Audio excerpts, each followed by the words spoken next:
everyone, I Chehkarna welcome you all to the official channel of Dr. R.S. Agarwal. बेटा हम लोग discuss कर रहे थे important Q&A of chapter repro in organisms. हम लोगों ने कुछ क्वेश्चन डिस्कस कर लिए हैं, अब हम सेकेंड सेट ऑफ क्वेश्चंस पे जा रहे हैं। एक चीज का ध्यान रखना बेटा कि ये वीडियोस देखने का फायदा तभी है जब आपने पहले पूरा चैप्टर समझा होगा। So you all are recommended to first see the videos और उनके लिंक्स आपको डिस्क्रिप्शन बॉक्स में मिल जाएंगे। Let's begin now. So the first question for this video is, why animals which undergo external fertilization they lay hundreds of eggs? क्यों वो hundreds of eggs lay करते हैं? These animals lay hundreds of eggs, but all the eggs do not fertilize. ऐसा मत समझो कि अगर 100 है तो 100 के 100 fertilize होंगे, बिल्कुल नहीं होता ऐसा। And they develop into new individual, नहीं। आधे eggs तो ऐसे पानी में होते तो वो ऐसे पानी के बहाव से चले जाते हैं या कहीं को वो sperm ही नहीं मिल पाता है। So these eggs get exposed to water movement, rainfall, wind, etc. Other animals also feed on it. कोई और ऑर्गेनिज्म उसके ऊपर फीड करके चले जाता है। Thus, production of large number of eggs ensure fertilization of at least few. अगर 100 होंगे तो आप probability ले सकते हो कि चलो 50 हो रहे होंगे fertilize. That's the reason कि वो large number of eggs lay करते हैं. Okay? Explain the steps from fertilization to childbirth. कि पूरे क्या steps है?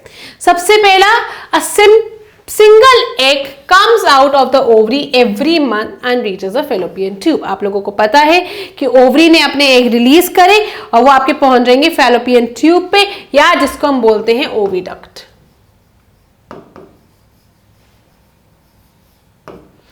Next, sperms reach the fallopian tube where sperm fertilizes with the ova और उससे क्या बनता है zygote। तो पहले एग रिलीज हुआ, यहां स्पर्म एंटर होगा और उससे क्या बन जाएगा zygote बन जाएगा।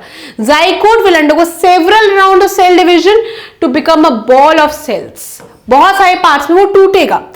This ball of cell is going to move to uterus and will get implanted in the walls of it। अगर ये आपका यूट्रस वाला पोर्शन है यहाँ पे implanted हो जाएगा, यहाँ पे वो अपनी जगह ले लेगा and this process is called as conception। This conception से pregnancy start हो जाती है।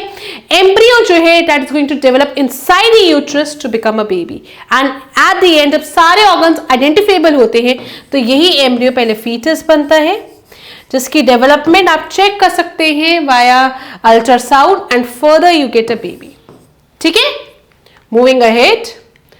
Why does a child look like the parent? क्यों? क्योंकि उसके अंदर जो जीन्स है, जो क्रोमोसोम्स है, वो कहां से आए हैं? पेरेंट्स से आए हैं। So the process of fertilisation is meeting of egg cell from mother and sperm cell from the father. So एक मदर से एक फादर से जब चीज है, so the new individual will inherit some characteristic from mother and some from the father. Okay?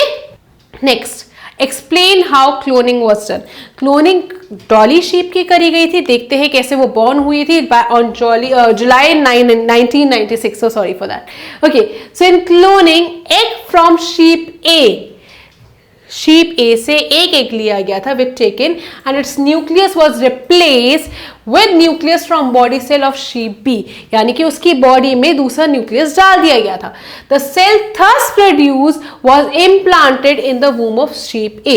अब जो cell produce हुआ उसको हमने sheep A के अंदर डाल दिया where it develops into a normal baby sheep। ठीक है, so the baby sheep thus born was found to have exactly look like sheep B और इस तरीके से आपका डॉली का बर्थ हुआ था। Okay, so moving ahead, explain what happens after hen lays eggs। hen ने अपने एग्स ले कर दिए, उसके बाद क्या होगा?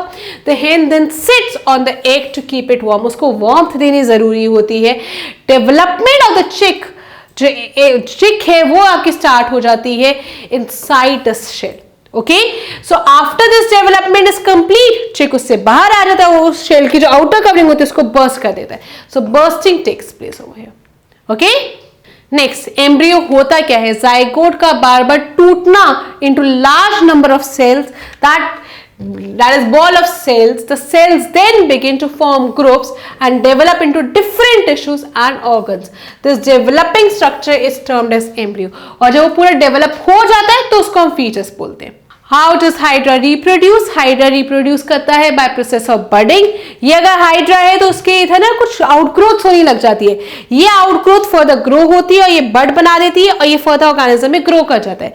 जब ये तैयार है तो और ये पूरा फुल फ्लेजेड ऑर्गेनिज्म बन जाएगा तो ये डिटैच हो जाएगा, ये अलग से रहता है और ये पार्ट अलग से रहता है।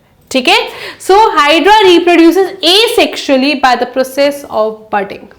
Okay, so small outgrowth called bud is formed on the side of the body. यहाँ पर बनने start हो जाते हैं। This bud then gradually grows to form a small hydra, and finally the tiny new hydra detaches itself from the body and lives as a separate organism. Okay, next, how fertilization occur in frog? Metamorphosis से होता है। कैसे होता है? ये adult frog eggs ले करेगा large number में, वो ग्रो होंगे अर्ली टैडपोल में, वो ग्रो करेगा लेट टैडपोल में, and then the cycle repeats. Okay, so let's have a look. During spring और रेनी सीजन वेदर टेम्परेचर बताना जरूरी है। Frogs and toads they move to pond and slow flowing stream. वो जानबूझ के पानी में जाते हैं और वहां पे eggs को ले करते हैं। When male and female they come together in water, the female lays hundreds of eggs. बहुत सारे eggs को ले कर दिया जाता है। Frog's eggs is not covered by shell and is comparatively very delicate. उनके आसपास कोई outer covering नहीं होती, वो बहुत delicate होता है। Layer of jelly holds the egg together and provides protection to the egg. जो जेली होता है, जेली लाइक स्ट्रक्चर, वो उसको प्रोटेक्शन देता है।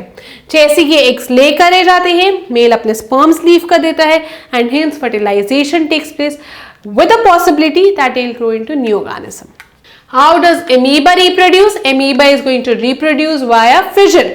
यहाँ पे बाइनरी फिजन होती है क्योंकि एक पार्ट आपके दो पार्ट्स में फर्दर ब्रेक कर रहा है, बट यहाँ पे ध्यान में रहे इस चीज का कि ये आपका न्यूक्लियस है, ये न्यूक्लियस आपका पहले दो पार्ट्स में क्लीव करता है, पहले ये डिवाइडिंग न्यूक्लियस है, then there is a division of cytoplasm and hence जब ये पूरा तैयार हो जाता है तो दो डॉटर न्यूक्लिया आपके बन जाते हैं कुछ इस तरीके से।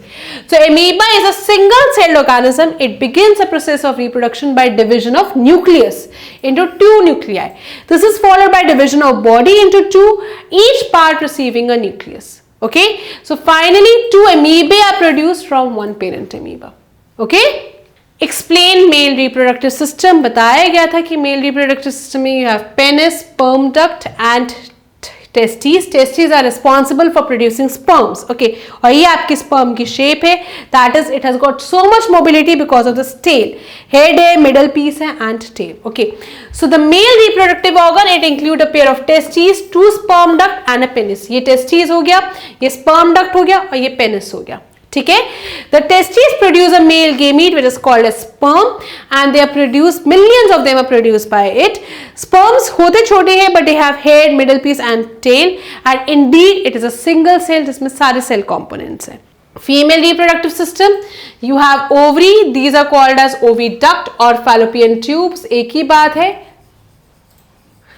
और नेक्स्ट यहाँ पे आपके पास यूट्रस है। So the female reproductive organs are pair of ovaries, oviduct and the uterus. Okay, so ovary produces female gametes, that is egg. It has got millions of them but one of them is released in a month. Okay, so human beings, a single matured egg is released into oviduct by one of the ovaries every month. Uterus एक ऐसा part है जहाँ पे development होती है baby की। Like the sperm, an egg is also single cell. Okay, so with respect to this we wind up all important Q&A of chapter reproduction in organisms. If you still have any doubts, you please let me know in the chat section. Thank you.